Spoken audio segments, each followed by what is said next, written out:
and welcome back to Inspiring Charlotte. I'm Lori. This is George. Today we're talking trends. Hi, guys. So tell me, what was your favorite thing at market? What was your biggest trend that you saw last market in April that grabbed you? I would say the warmer colors. Yeah. Seeing a lot of a mix of warm colors, a lot of bright warm colors. Also geometrics, like a lot of furniture, more rounded backs, more angular. That was something that I really liked. Did you like that? One of my favorites was from Hickory Chair, and it was, oh my God, I just went completely blank. He was in our showroom. Why am I blank? Oh, you know what? I just tried. Ray Booth. Ray Booth. Good. Ray, we love you. Your work's amazing. It Sorry. is. It's absolutely my brain amazing. is so full of Ray. So he had some really cool, like, angular sofas. Did you see the new backs and some tables and things that were really, really interesting? Yeah, and to Benjamin me. Johnston from Chaddock too. Obsessed. Yeah, obsessed. I was obsessed with his stuff. He does such a great job of incorporating great texture and shape, and he used a lot of primary colors, which I mixed with love. grays, which I thought was amazing because not a lot of people do that. No, it was so cool, and I loved.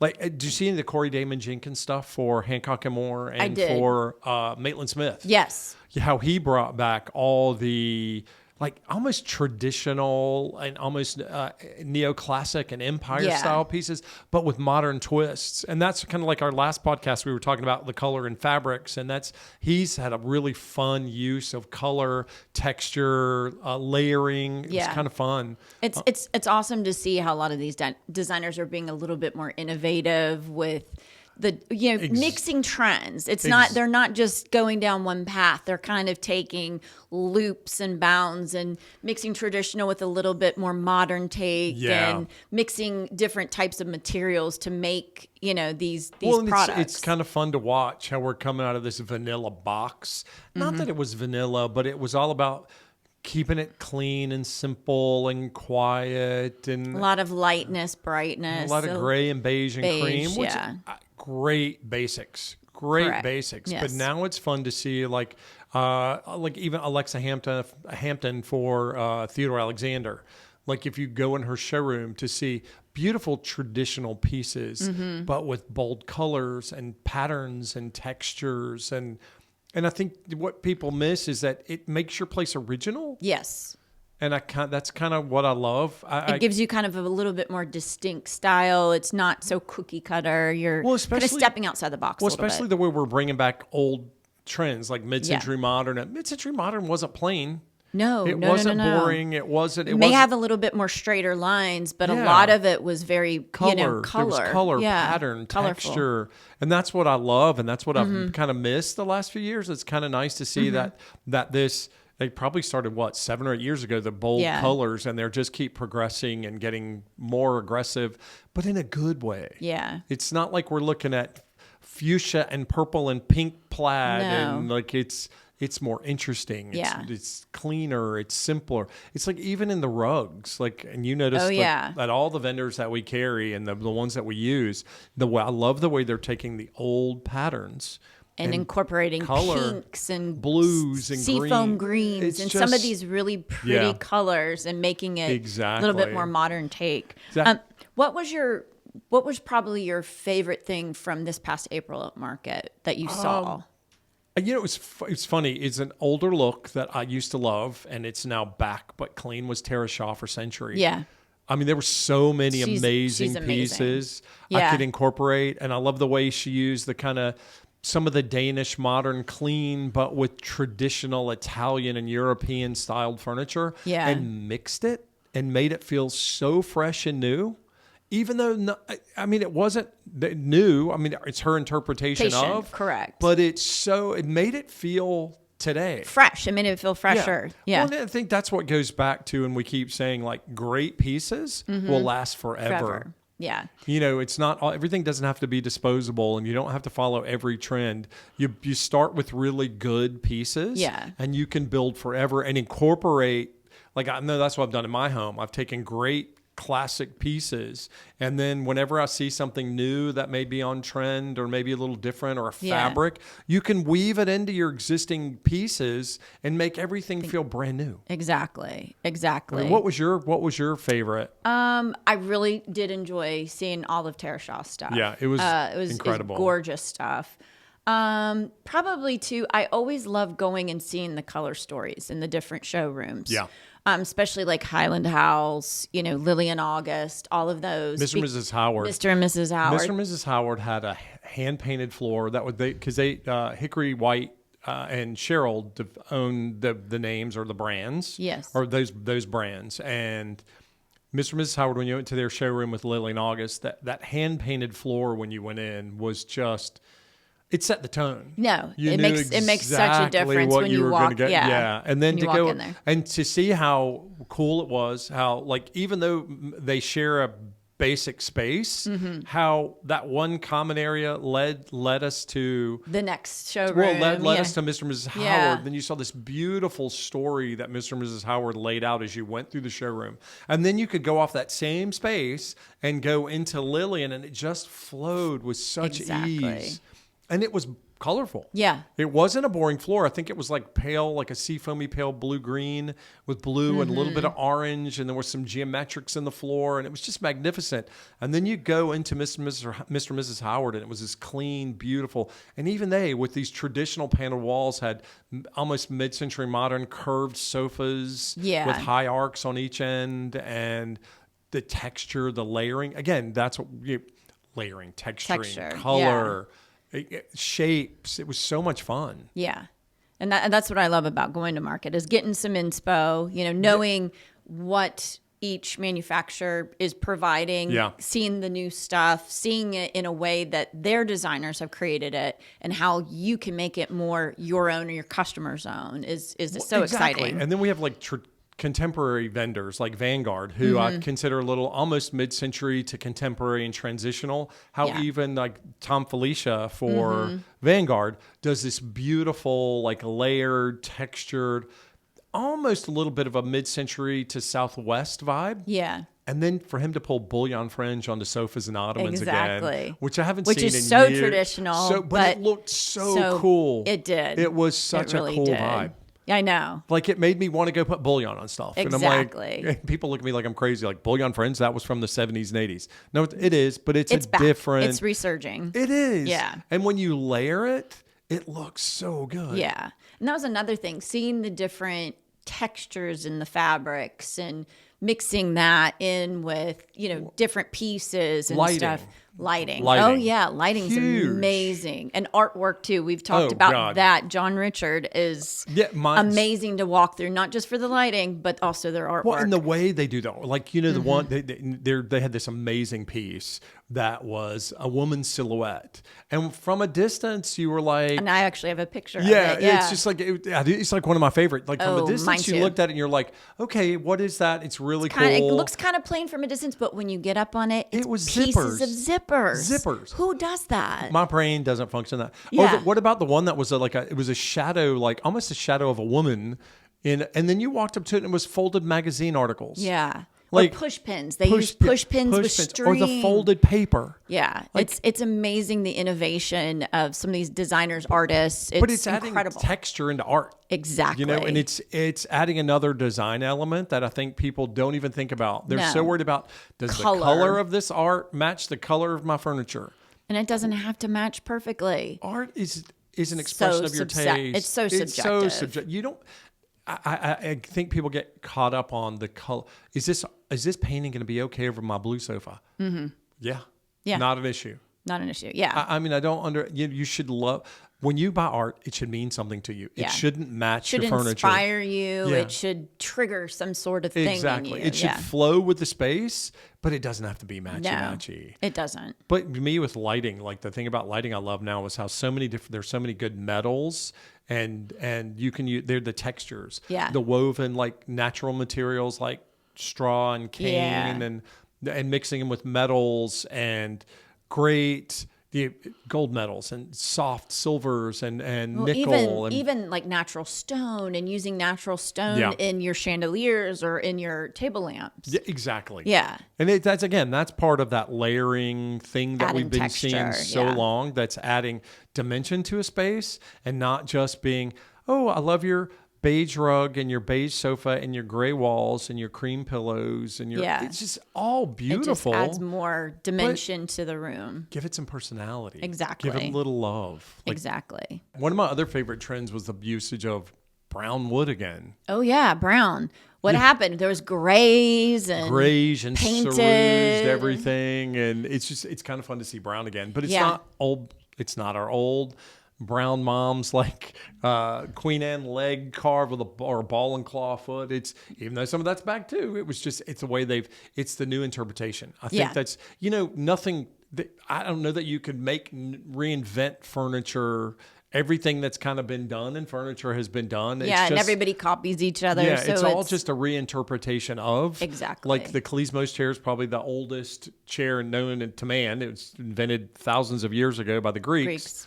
Plug for my people. But it's the most classic design. It's the most classic chair in the world, and it's been copied over and over and over in a new interpretation of, or like the key design that's been used in Greek design and Roman design and Asian design, and it's been, we can only create so many things, and I think it's fun to see how brown brown wood furniture is back again, because it gives warmth to a space. Yeah. And I love the warm vibe, even in like as they call that new kind of flowing wabi-sabi look with the rounded elements and the textures. Even that's got color and texture and pattern and depth versus just that plain simple. Yeah.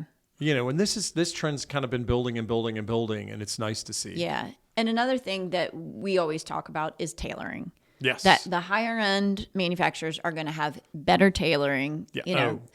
They stitch their the fabrics a lot with a lot more detail than other manufacturers. But and pairing the better tailored stuff, you can do less expensive items in there. I love the high-low layer. It's fine. Yeah. But when it comes to your sofas, your chairs, those are the things you want to spend a little bit more money on the tailoring, because you want it to you use beautiful. Every day. Exactly, because it's going to stand the test of time if you put a little bit more money towards it. I mean, I will say this 100 times. I wish they were still around. I have a Henredon sofa that unfortunately they're no longer in the business. That I've had for 25 years, and I gave it to my daughter when she went to college, and she has now destroyed it. But it still looks great. But it's the tailoring, it's the construction, it's the things that matter on the inside. All the components.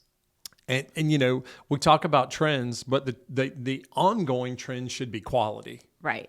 I mean, that should be perpetuated in the industry. And I think people lose sight of, just because it's a trend doesn't mean it can't be good. Because I get a lot of my clients, I don't know about you, and they're like, oh, that seems trendy. Maybe I don't want to spend that much money. But it's okay. If it's a good piece, and it may have a trendy fabric or a trendy finish, can always if it's solid wood or handmade or well done, you can refinish it, you can recover it, you can reuse it, and make it look completely different. And I do have customers who have key pieces in their home they've had for years. The structure is still there, and they just say, "Hey, can I buy some fabric from you and recover this?" Exactly. Absolutely. Exactly. Oh, I love to incorporate. I love when a home feels collected, where you've bought pieces over time and curated a look in your home, versus, oh, I bought all this together at one time and now I want to get rid of it and start over again. Start all over again. You're like, but here, wait, you've got a great rug, or there's a great lamp, or there's some killer artwork, or there's something that you should incorporate. Because all that stuff is very personal. So you want your house to feel very, very subjective. Exactly. And so taking some of those heirlooms or pieces that they've had. Exactly. And I don't mind incorporating I will say I did it myself. When I bought after my divorce and bought my first home, I was decorating, and I was buying my sofa, my chairs, cocktail table, cocktail ottoman, a dresser for my bedroom. But then I needed like a great little spot table. I didn't have the budget for exactly what I wanted. And I went to Target and bought this really beautiful little mirrored table. I will never forget, $99. Yeah. And I put this beautiful lamp on it. The lamp was way more expensive than the little floor lamp next to this little tiny side table. And it was for a drink table for a chair. Yeah. And the chair was a Ralph Lauren leather chair and ottoman. Expensive chair and ottoman with a $99 table beside it. More people commented on the table than they did the chair. Table, and we're like, "Oh my God!" But that's what I tell people. Yeah. Every piece in your home doesn't have to be the most expensive. No. It just has to be a decent, good piece that you can mix with the other things in it. Exactly. The good pieces elevate the less expensive pieces. They so do. I just hate when somebody says, "Oh, I don't want to spend more than $900 on a sofa." Well, that's something that you use daily. Spend a little more money. Spend a little bit more money on that. Cut the cost on maybe your side tables. Yeah, or maybe go to a simpler rug. Exactly. Or do your little decor less, items. exactly. Whatever. Exactly, all day long. Yeah. Another thing we always talk about, we have in another podcast, was the understated elegance, the quiet luxury. Yes. Let's touch on that a little bit. Well, and I think where we talk about quiet luxury is where you look for something that to the eye looks expensive. Yeah. It's about the texture, the feel. The materials that they use. Exactly. I mean, they don't have to use very expensive materials, but just use something of substance that's going to Well, and quiet last. luxury can be colorful. Yeah, can be colorful too. I mean, it doesn't mean you don't want to have a big giant like neon orange sofa. Right. But, it could be a beautiful soft blue or a gray, but a really good linen or wool or something. And, there's wools that aren't so itchy. There's some wonderful wools, but it's that quiet luxury and layering and you walk in, when you walk into that room. Right. You've been in that room you where you can walk see in. it's very curated. Yeah, somebody really took time in putting together the different materials, different pieces. You see the layering, Yeah. you see the textures, you see the finishes. Yeah. And that's where I think it's kind of great because today with all the new, the way we can now mix metals like silvers and golds and antique golds and satin nickels and satin brass. And then you mix cerused oaks, but in a warmer finish, a dark brown. A brown. And More of it may have a little gray tone to it, but it's more brown. Yeah, like in flooring now. Remember Exactly. Everybody wanted if I don't ever see that gray LVP flooring again, I will be a happy human being. I know. Like that's something that has died and gone to heaven and it needs to stay there. Exactly. It's nice to see how they're taking flooring now, like a beautiful oak or a maple or a walnut and just really bringing out the natural and not making it like we did in the 80s, making it yellow and orange. No, it's not yellow. More brown tone. Softer, or even the natural oaks with just a slight wash or a little gray ceruse into a white oak can be magnificent. But again, you could layer that you can't layer those blonde floors anymore with like browns. It just looks too... It looks too outdated. It looks like something out of the 70s. Yeah. But you could take a natural white oak floor with a gray wash or a little slight whitewash and put warmer tones on it and layer your rugs and wool rugs and natural jute and other things on the floor and then create that quiet luxury, soft. You want to go in and just... It feels expensive. It doesn't have to be that expensive. Doesn't have to be that expensive, yeah. But if it's done right, it's spectacular. Yeah, exactly. And let's talk about accessories a little bit too, because those are things that it's like an afterthought. Yeah. They don't think about it. How do you incorporate accessories into kind of a plan? Well, I love to do, I mean, and my friends make fun of me. You all know who you are. I love books. I love coffee table books. And everybody's like, oh, there was a thing for a moment there where people were like, oh, if you don't read them, don't put them on your furniture. Well, I disagree.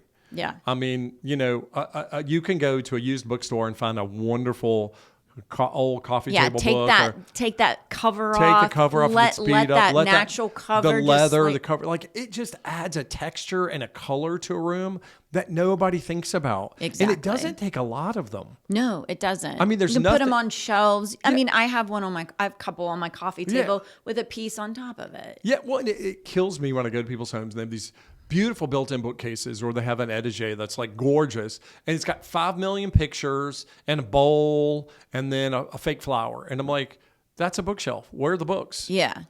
They didn't have to be filled with books. No. But it adds dimension and the stacking, the layering in the bookcases. It just makes them look intentional instead of just like this. There's 87 pictures of your grandmother and the babies. And I love those. It's great and it personalizes the room. But do we need to have one from every birthday on the shelf with it? Let's incorporate some other things to draw your eye to it. Because when you go to this, you look at the bookcase and you're like, okay, whose picture to look at first? Yeah. And am I going to comment on the wrong person in the picture? And I always go to the books. I always look to see what books they have displayed too. It tells a lot about the person too. It does. Well, if you go to my house, you'll think I'm just like the most amazing designer in the world because You've all design books. It's all design books and fashion. And I'm starting to collect those. So but you know, again, we start with fashion. Yeah. That's where the inspiration comes for color, Chanel's, fabrics, texture. the YSLs. Yeah. That's where we start. And then, that's, I say, because fashion happens so many times a year. Yeah. Like, you have, it used to be just, you'd have a fashion show like twice a year, spring, summer, fall, winter. Now it's cruise wear and accessories and holiday. And so now furniture can't happen that much because you can't make pieces of furniture that quickly. So we still do 2 times a year for market. Yeah. It's twice on the West Coast, twice on the East Coast. Even though the High Point market is still the largest in the world. It's hard to create those showrooms overnight. It takes time. It takes time. And you have to order fabrics. You have to have the pieces made. You have to meet with the designers. I mean, like this, from this market to last market at Century, Thomas O'Brien had some of the same pieces, but the way he reimagined them with new fabrics and paints or stains, and then incorporated his even little pieces. I mean, it just, you walk in and you think, oh my God, that's that table I saw last market, but wow. What it looks so different. Yeah. What a difference, a finish, or the chairs, or the way it's accessorized, or the rug that's underneath it. I think that's the thing that we as designers need to explain to people. Like, you can, when we talk about buying great pieces, buy a great dining table, buy great chairs, buy a good rug, and then we can come back in and throw up wallpaper. We can add a new mirror. We can do new accessories on the table.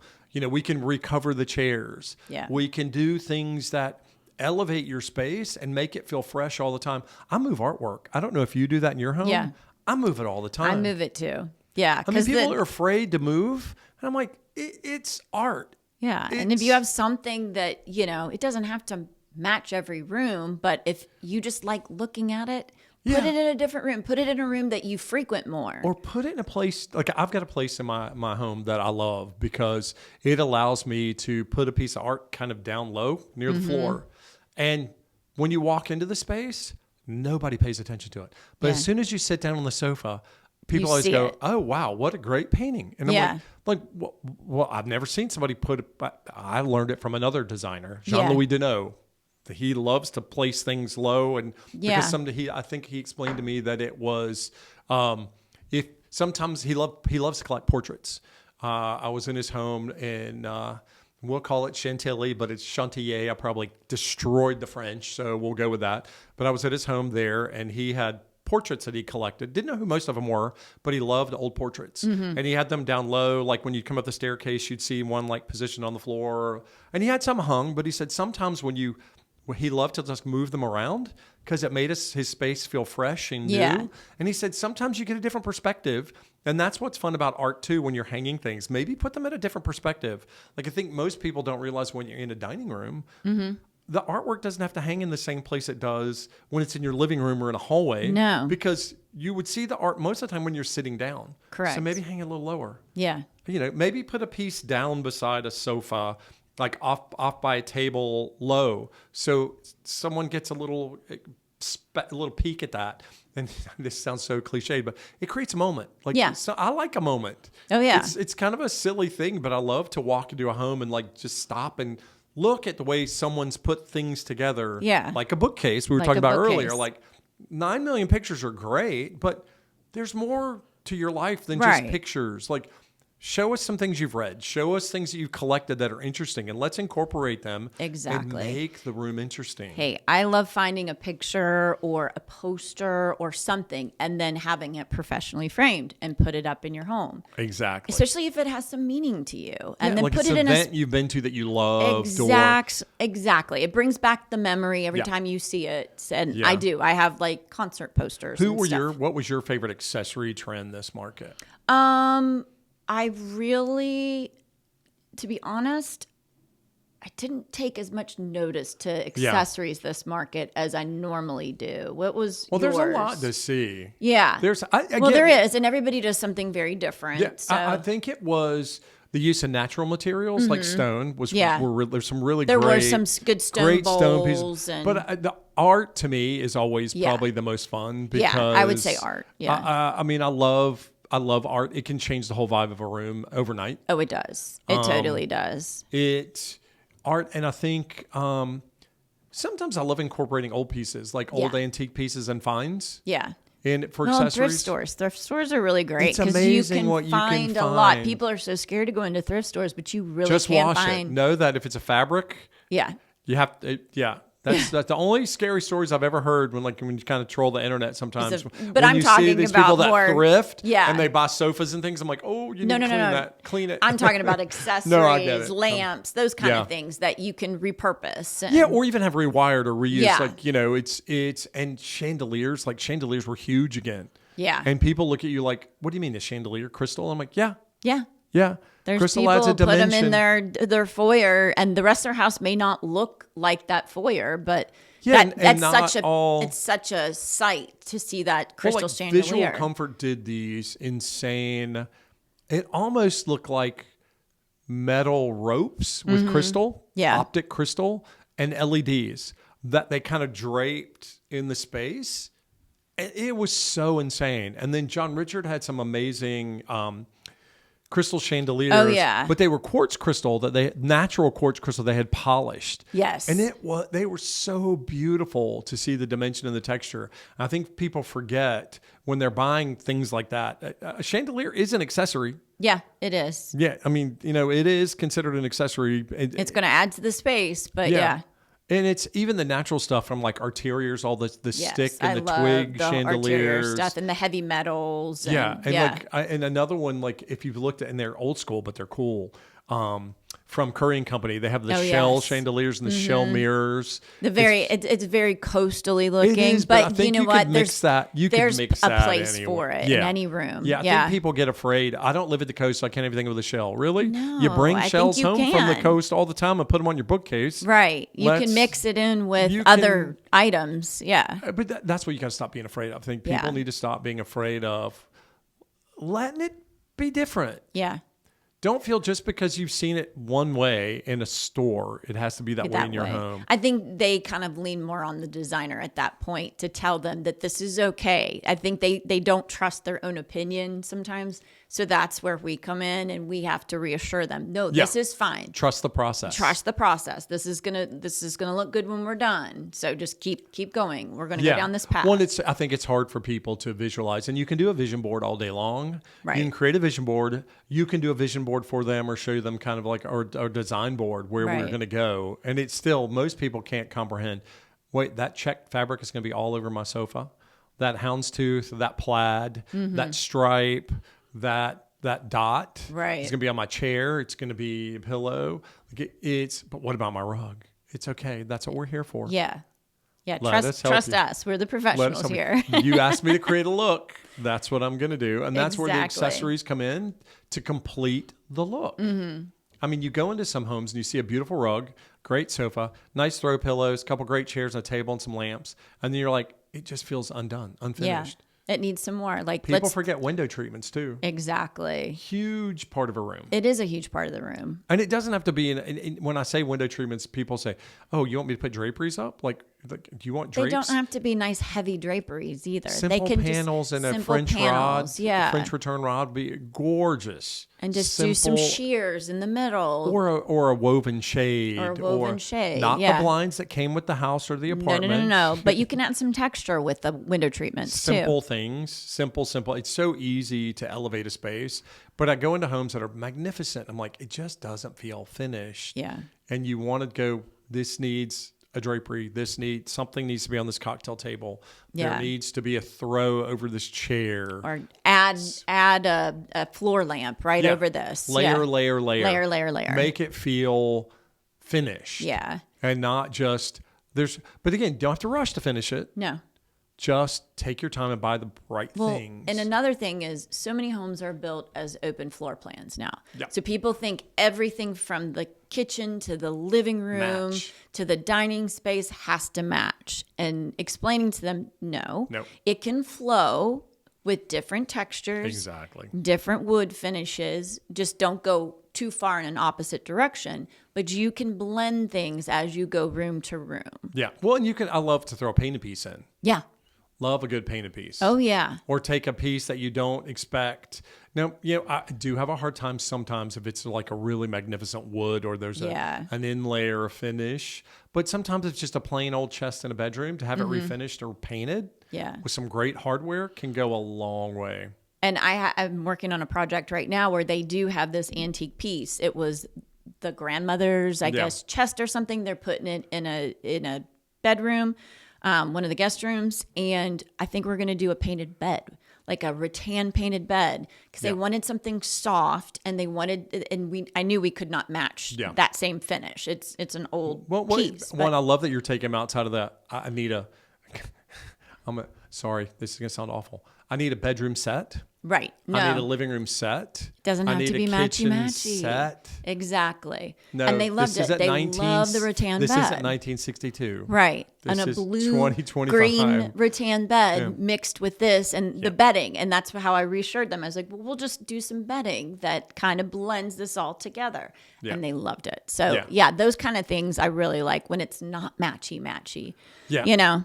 Well, and I love like when you get on Instagram, and I can scroll Instagram for hours. So many designers I follow. And I love when I don't love it. Kind of irritates me sometimes. It's like we live in such a big country, and there's so many design styles. Exactly. And when they say, "Oh, this trend is out. This trend is out. That trend," if it's a classic, timeless, like I love when everybody says, "White kitchens are out. No more white kitchens."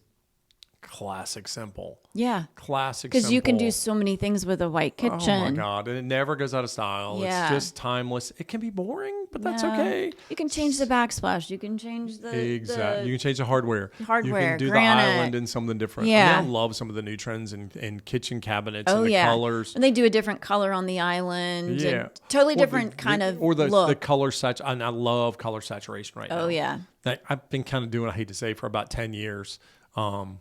Started with a friend's bathroom. God, it's more than that. It's almost 20 years ago. Started with a friend's powder room. Yeah. And we were redoing his house, and he said, I really want to do something interesting in this powder room. It's kind of small. It's kind of boring. And I said, okay, we're going to paint the whole thing green. Yeah. The whole thing's going to be green. He goes, oh, the walls? I said, no, the molding, the ceiling, the door, everything. Baseboards. Yeah. Everything's going to be green. And he kind of looked at me like I was insane. I said, go away. I'm going to take care of this. And I did it. And he came back and he said, this is the most amazing bathroom I think I've ever seen. Yeah. Because it's...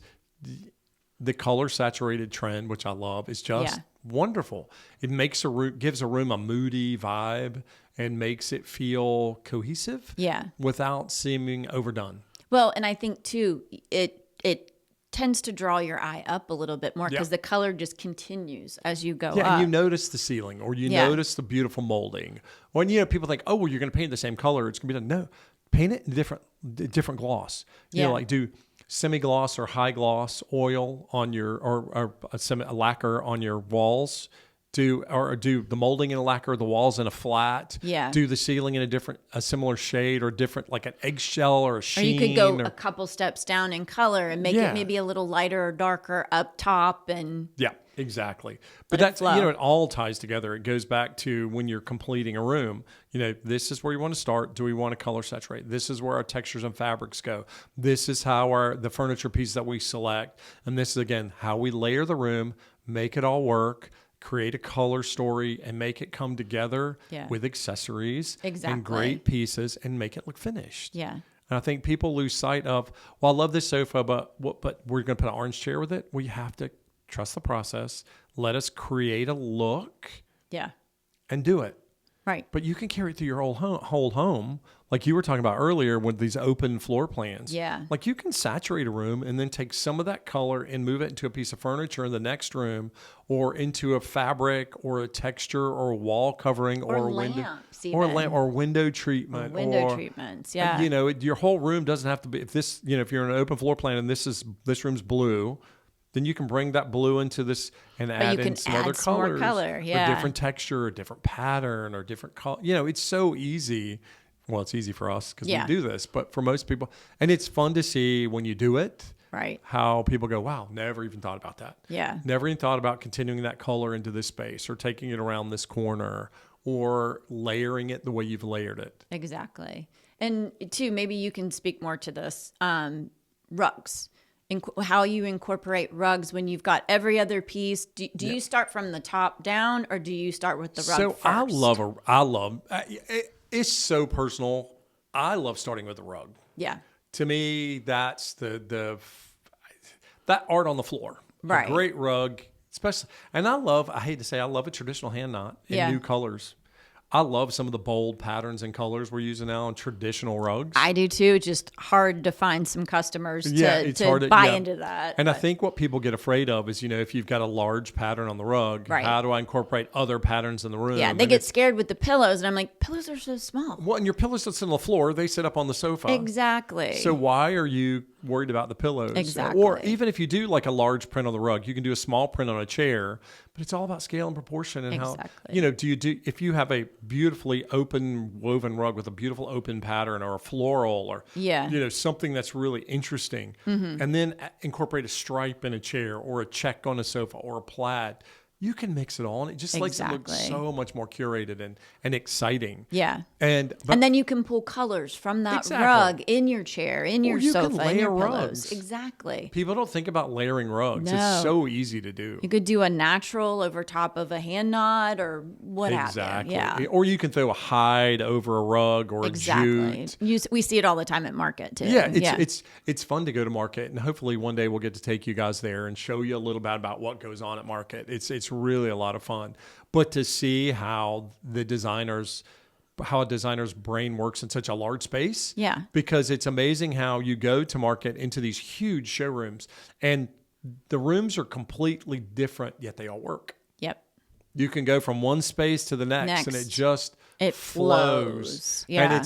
And there are some really bold choices because remember market, they want to show you all the cool stuff they can do. Like, Hancock Moore is notorious for this, and I love it in them because they are so amazing with leather and the braided ropes and the stitching and the way they can dye the leathers and the way they can hand tool them.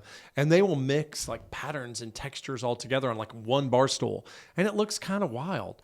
But it shows you, it just lets you know, look at what we can do. You don't have to just slap a leather on the seat. You can do some different textures and different looks with each leather piece. Exactly. Yeah. But that's what design's all about. Exactly. And that's what makes it kind fun. of pushing the limits a little bit sometimes. And sometimes people need that. Yeah.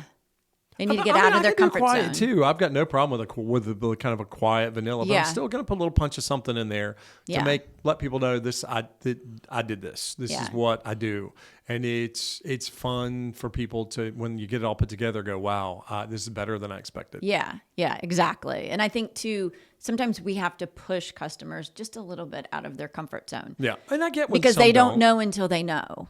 But, you talked about the rug earlier and what I like to start with. Yeah, I do love to start with the rug. Yeah.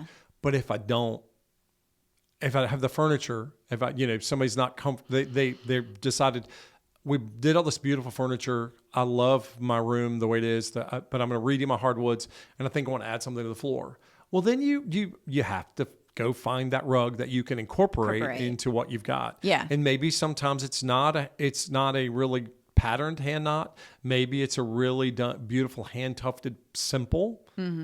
or it's a beautiful jute or natural woven textured rug, or just a beautiful, simple wool and silk that you can incorporate into the space. It doesn't have to be a matchy-matchy. No. You want to create, again, a layered, collected look, not just granimals, like we talked about in that earlier segment about how you just, this tag matches this tag, so these two pieces go together, and this tag matches that. So the floor is a purple tag, the chair is a purple tag. It doesn't have to be that way. No. Let's talk about scale a little bit too. Well, I think people get thrown by scale and they're afraid of it. I think you don't want to overscale pieces for a room, but you need to find things that work and don't feel overbearing. Yeah. And you can mix larger and smaller pieces together. I think it depends on the dimensions of the room and the height of the ceiling and the, fire. Where's the fireplace? Yeah. Where are the windows?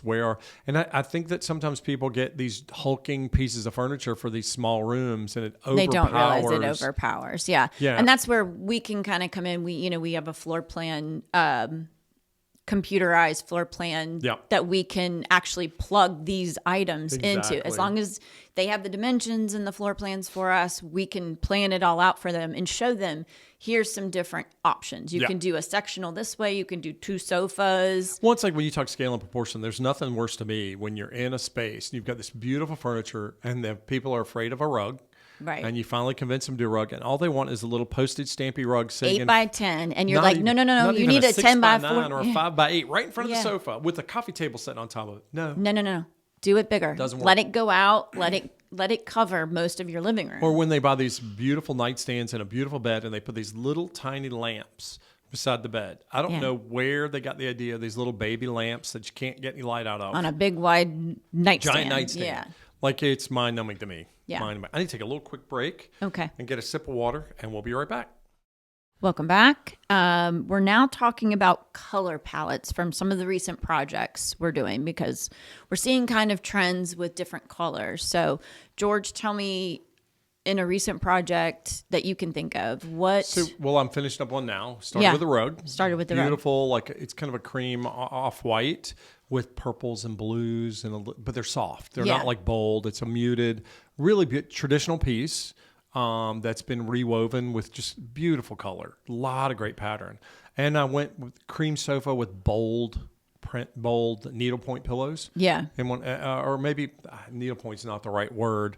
They're more crewel work. Yeah. Like a floral that picks up some of the colors from the rug, but doesn't match, but it plays really well. And then with these really beautiful textured chairs with an inside-out fabric that I love, that are swivels from Century, and the hickory chair tufted sofa in this gorgeous cut velvet, which is a neutral. But then we incorporated color in the leather chairs that are accenting like some really rich dark taupes. Yeah. And bold color and throw pillows on the chairs.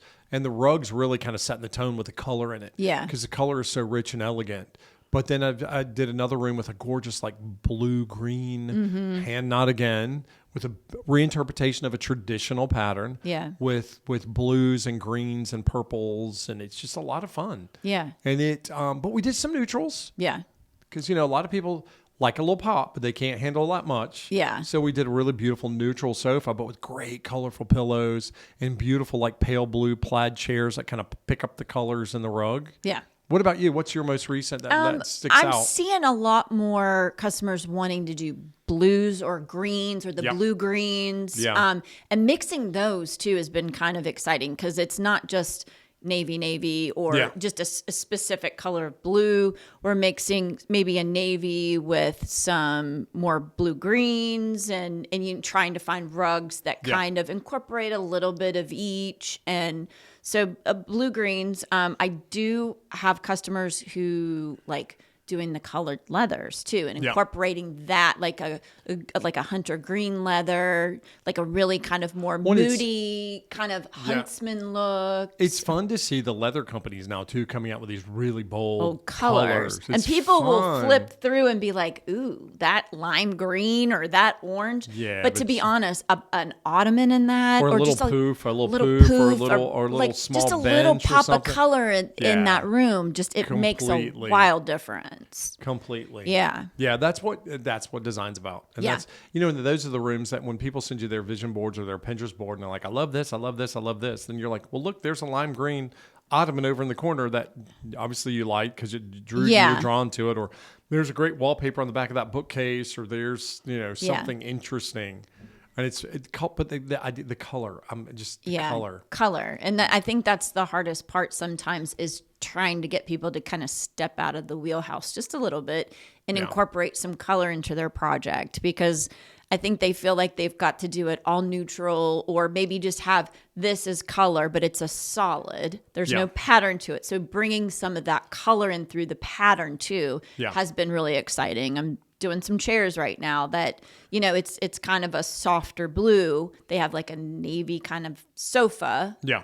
But this softer blue with this pattern that has some taupes and some browns and stuff is kind of helping to bring more color. You can layer blues, you can layer greens, you can layer they don't have to be reds, the same blue. You can do a coral with a red. They're in the same color family. Yeah, you don't have to or you can take the little color wheel and find the opposite color that plays and layer.